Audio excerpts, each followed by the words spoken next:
अरे दगा ना दैयो, चाहे गाली दैयो, दगा ना दैयो, चाहे गाली दैयो, ओ बेदर्दी दगा दे के चले गए, हाँ हाँ रे बेदर्दी दगा दे के चले गए। कौन है ये बेदर्दी? हैं? कौन था ये बहरूपिया जिसने गिरगिट की तरह रंग बदले हैं? मैं उनसे परिचय करा रहा हूँ जो सामने मुंह पर चुम्मा और पीठ पीछे छुरी चलाने का काम करता है। कौन है ये? हैं? वफा की बात करने वाला बेवफा, आज तेरा असली चेहरा हमारे सामने आया है। अब ताज्जुब हो रहा होगा सुनने वालों को, आखिरकार सुमन भाई किसकी बात कर रहे हैं? अरे मैं उसी की बात कर रहा हूँ जो हमारे भारत देश पर कुदृष्टि रखता है। अमेरिका का राष्ट्रपति ट्रम्प साहब, जिनका ड्रम हमारे ही देश के विपक्ष प्रतिपक्ष के नेता श्री राहुल गांधी जी ठोक रहे हैं। शर्म नहीं आती इनको? क्या कह रहा है हमारे देश के विषय में? कुछ पता चल रहा है लोगों को? हैं? डेड इन कॉमनी, यानी कि हमारे देश को शून्य की श्रेणी में गिनने वाला ट्रम्प, वाह ट्रम्प जी वाह, हमारे देश को मरा हुआ मुर्दा समझने वाला ऐसा वाक्य तू बोलता है,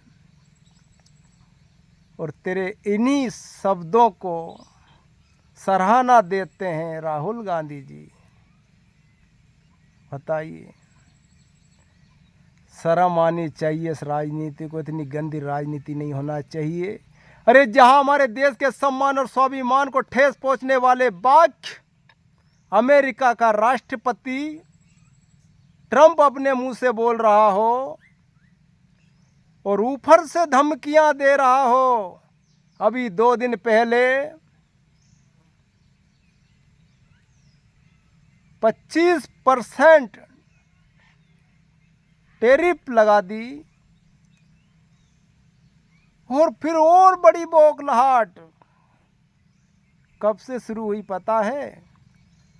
जब पाकिस्तान और हिंदुस्तान का युद्ध चल रहा था, और जब वो समापन हुआ तो कह रहा था कि मैंने समापन करवाया है, मैंने सामंजस्य बिठाया है। वाह, गजब की बात है। और एक बार नहीं, 7 झूठ बोला। और हमारे यशस्वी प्रधानमंत्री श्री नरेंद्र मोदी जी चुपकी सांधे बैठे थे, तो ये सोच रहा था कि ये डर रहे हैं और विपक्ष दल हावी हो रहा था। लेकिन जब पूरे मन के साथ सदन में अपना कदम रखा और दूध का दूध और पानी का पानी किया, तो ट्रम्प को ताकत का पता चला, और फिर उनका बुढ़ापा ऊपर से पूरी बौखलाहट निकाल दी। अब वहाँ तो सुनने में ये आ रहा था सुबह सुबह तो कि 50% अभी अगस्त में टैरिफ लगा दूंगा, और थोड़ी देर बाद कह रहा है कि मैं 100% भी लगा दूंगा कुछ चीज़ों पर।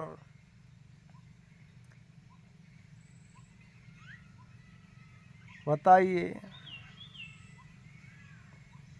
क्या नीति है ट्रम्प साहब? कि आपको पता नहीं कि हम भारतवासी हैं? और भारत के अंदर जो वर्चस्ववाद से अनव्रत होकर घास फूस की रोटी खाकर लड़ने वाले महाराणा प्रताप को भूल गए, ये उसका भारत है। क्या आपको याद नहीं कि ये ऋषि मुनियों की पद्धति पर चलने वाला भारत है, जहाँ हमेशा भारत सभ्यता संस्कृति और सनातन के लिए हमारे ऋषि और मुनियों ने महीनों तक नहीं बल्कि वर्षों तक बिना कुछ भक्षण किए अपने धर्म और हमारी संस्कृति के सम्मान स्वाभिमान की रक्षा करते रहे। हमें धमकी देते हो ये कृषि प्रधान देश है, जब तक हमारे सैनिक सेना पर तैनात है और भारत में किसान खेतों में काम करते हैं, जब तक आप हमें धमकी नहीं दे सकते। उस भारत देश को धमकी दे रहे हो, और वो भी भारत देश के सबसे बड़े दल के प्रधानमंत्री भारतीय जनता पार्टी के यशस्वी प्रधानमंत्री श्री नरेंद्र मोदी को धमकी। ये भपकी और धमकी से डरकर हथियार डाल देने वाले व्यक्तियों में इनकी गिनती नहीं होती। ट्रम्प साहब, इनको प्यार से आप लूट सकते हैं, जीत सकते हैं, लेकिन भपकी और धमकी से इन्हें डरा नहीं सकते। बल्कि आपके ऐसे जटिल सवालों के ठोस जवाब देने के लिए इनके पास ऐसे कई हथियार है जिनका आपको सामना करना पड़ेगा। और दुनिया जानती है कि 21वीं सदी भारत की है, और हमें पता है कि विश्व युद्ध होने जाएगा, पर वो हमारी तरफ से नहीं, आपकी ऐसी कूटनीतियों की वजह से।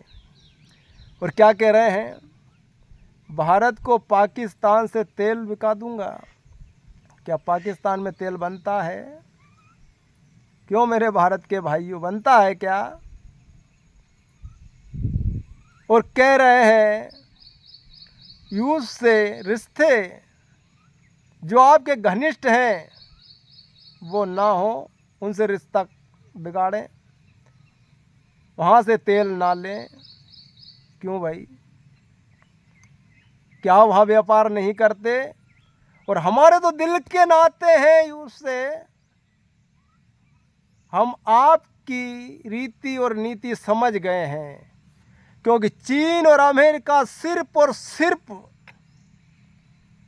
बिजनेस करना जानते हैं, प्रेम करना नहीं।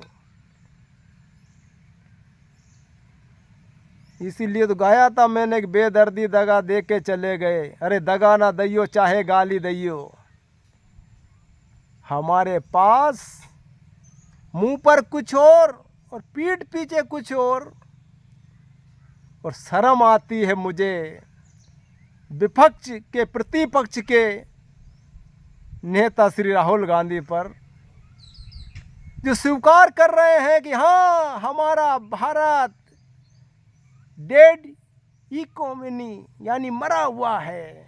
सही कह रहा है अमेरिका का राष्ट्रपति। अरे दुनिया जानती है कि फिजिकल से डिजिटल में लाने वाला नरेंद्र मोदी है। भारत की तकदीर और तस्वीर बदल चुकी है। हमने कांग्रेस के कार्यकाल को भी देखा है और मोदी के भारत को भी।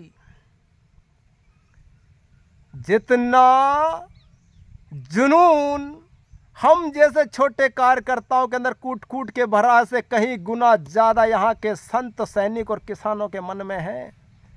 और भारतीय जनता पार्टी में तो ऐसे सेनानी तैनात हैं कि ऐसी कैसी आतंकी आक्रांताओं से और ऐसी कूटनीतिक लोगों से लड़ने की सामर्थ्य और शक्ति रखते हैं। बताइए, शर्मसार कर दिया है आपने। अपने ज़मीर में झांक के देखिए कि हमने आपके लिए क्या कुछ नहीं किया। हर वक्त हमने आपका साथ दिया, पर हमें आपके साथ की, आपके सहयोग की आवश्यकता नहीं है, क्योंकि हम सनातनी हैं और जब तक कृष्ण राम और महादेव को पूजा जाएगा, जब तक सनातन को कोई खंडित नहीं कर पाएगा। ये सारे बात मैं धर्म की गादी से बोल रहा हूँ, क्योंकि मैं भी धर्म का प्रचारक हूँ। और मेरे इष्ट और आराध्य और मेरे गुरु की कसम है कि भारत पर आंख दिखाने वाले की आंख निकाल ली जाएगी, क्योंकि हर वक्त हम अपने लिए नहीं बल्कि अपने देश के लिए लड़ते रहेंगे और उसकी हक की बात करते रहेंगे। और आपकी भक्ति को अपने पास संभाल के रखें। 100% टैरिफ आप लगाइए। ऐसी कोई समस्या नहीं जिसका समाधान ना हो। वो समय बताएगा कि कौन जीतेगा और कौन हारेगा। जहाँ घास फूस की रोटियां खाते हो और महीनों और सालों तक व्रत रहते हो और कठिन संघर्ष करके सीमा पर खेत में तैनात रहते हो, ऐसे भारतवासियों से पंगा लेने की भूल मत करना। आगे तो मैं बहुत कुछ कहना चाहता था, दिल में बहुत भड़ास थी, क्योंकि मैं निरंतर 2 दिन से सुन रहा हूँ आपका रंग बदलना। गिरगिट में और आप में कोई अंतर नजर नहीं आया, पर आप भी क्या कर सकते हैं भाई, क्योंकि आदमी का नॉलेज कुछ समय सीमा तक काम करता है। आपकी उम्र आपका साथ नहीं दे रही है, समझ रहे हैं हम। तो मेरे भारत के भाइयों और बहनों और सभी देशवासियों से निवेदन है कि ऐसी गीदड़ भभकियों से डरने और दबने की ज़रूरत नहीं है। और ये विपक्ष के लोगों को भी मैं समझा देना चाहता हूँ कि जब देश के सम्मान और स्वाभिमान की बात और एक सुर में बोला करें। आपसी लड़ाइयाँ और आपसी झगड़े आज भी हैं और कल भी रहेंगे और चलते रहेंगे, लेकिन बात बहुत बड़ी है, क्योंकि हमारे देश को शून्य की श्रेणी में बोलने वाला ट्रंप आपके सहयोग से बोल रहा है। मत मारो सपोर्ट उसको और मत खींचो पैर अपनों के। अरे हाथ थाम लो, बहुत समय मिलेगा आपस में लड़ने को। फिलहाल इन लोगों को हम पे हावी मत होने दो। इसी के साथ मैं अपनी वाणी को विराम देता हूँ। जय श्री राम।